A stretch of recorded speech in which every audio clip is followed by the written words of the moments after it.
और कान में इतना सा कहे कि किसी की भी गर्मी ज्यादा दिन नहीं रहती, भले ही वो फिर सूरज क्यों ना हो। माय एफएम से मैं हूं आरजे कार्तिक। एक बार एक लड़का, गरीब परिवार का लड़का, गांव से आकर के शहर में सरकारी नौकरी के लिए तैयारी कर रहा था। कुछ परीक्षाएं दे चुका था, कुछ परीक्षाएं बाकी थी। एक दिन खुशी की बात हुई, उसके पास में एक इंटरव्यू के लिए कॉल आया। अगली सुबह उसे जाना था, दूसरे शहर में जाना था, लेकिन समस्या ये थी कि इस लड़के के पास में पैसे नहीं थे। इसने अपने घर में ढूंढा तो इसको मुश्किल से 50 रुपए मिले। गरीब परिवार का लड़का, पढ़ाई का खर्चा, शहर का खर्चा, समझ नहीं पा रहा था क्या करें। दोस्तों से उधार भी ले रखी थी पहले से, उन्हें भी लौटाया नहीं, उनसे और मांगेंगे तो शर्म आएगी।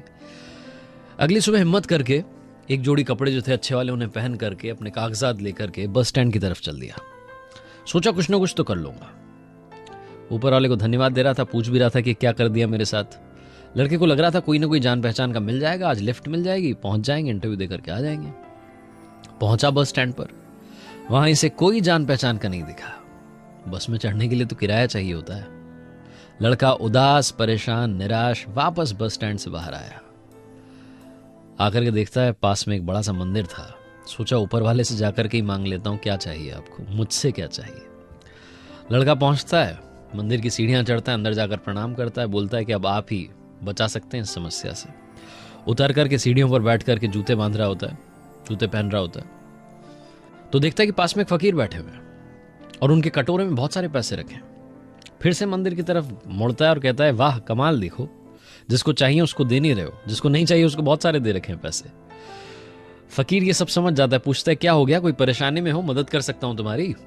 तो लड़का कहता है, बाबा आप क्या मदद करोगे, आप तो खुद मांग करके कमा रहे हो। तो फकीर कहता है, नहीं, मांग करके नहीं कमा रहा हूं। इस मंदिर में जो आता है वो इसलिए नहीं देकर के जा रहा है कि मैं मांग रहा हूं, वो इसलिए देकर के जा रहा है कि उसे पुण्य कमाना है। मैं तुम्हारी मदद कर सकता हूं, बात क्या है। लड़का बताता है कि इंटरव्यू देने के लिए जाना है, 500 रुपये लगभग चाहिए, कम से कम चाहिए। तो फकीर कहता है, मुझसे पैसे ले जाओ, मुझे ज्यादा जरूरत नहीं है, ना मोह है। मैं तो एक टाइम का खाना खाता हूं, बीमार हूं इसलिए कुछ दवाइयां चाहिए होती हैं, बाकी पैसा खुद जा करके शाम में मंदिर की दान पेटी में डाल देता हूं। लड़का विश्वास कर लेता है फकीर की बात का, पैसे ले लेता है, बोलता है बाबा जब मेरे पास आ जाएंगे लौटाने के लिए जरूर आऊंगा। फकीर बोलता है कोई बात नहीं, यहीं बैठा हूं, कहीं और मेरा ठिकाना नहीं है। लड़का जाता है, इंटरव्यू देता है, लकीली उसका सिलेक्शन हो जाता है। खुश होकर के वो लड़का शाम में जब वापस अपने शहर आ रहा होता है तो सोच रहा होता है कि बाबा को धन्यवाद करूंगा, उन्हीं की वजह से आज चमत्कार हुआ है। पहुंचता है उस मंदिर के पास तो देखता है कि वहां सीन बदल चुका है। वहां भीड़ जमा थी, लोग ही लोग इकट्ठे। उनसे पूछता है क्या हो गया, तो एक बंदा कहता है एक फकीर की मौत हो गई। भीड़ को छांट करके आगे पहुंचता है तो वही बाबा जिन्होंने मदद की थी वो मरे हुए पड़े थे। एक व्यक्ति कहता है आज इन्होंने दवाई नहीं ली, शायद पैसे नहीं रहे होंगे इसलिए चले गए। लड़का कहता है वाह ऊपर वाले, एक इंसान किसी की जिंदगी बनाने के लिए खुद की जिंदगी दांव पर लगाकर चला गया। समझ नहीं पाता है क्या करे, भौचक्का रह जाता है। भीड़ में से एक और इंसान की आवाज आती है, भिखारी था, मर गया, अच्छा हुआ, वैसे भी किसी काम के नहीं होते।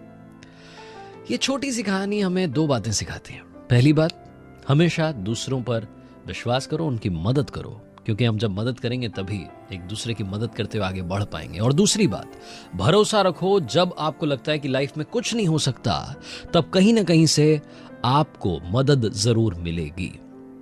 ऊपर वाला आपको भी नहीं मालूम आपको कब किसी का ऊपर वाला बनाकर कहीं भेज दे, इसलिए मदद करो और इस बात पर यकीन रखो कि आपकी जिंदगी में भी कोई ना कोई ऊपर वाला जरूर आएगा। आरजे कार्तिक आपसे बार बार यही कहता है, कर दिखाओ कुछ ऐसा कि दुनिया करना चाहे आपके जैसा।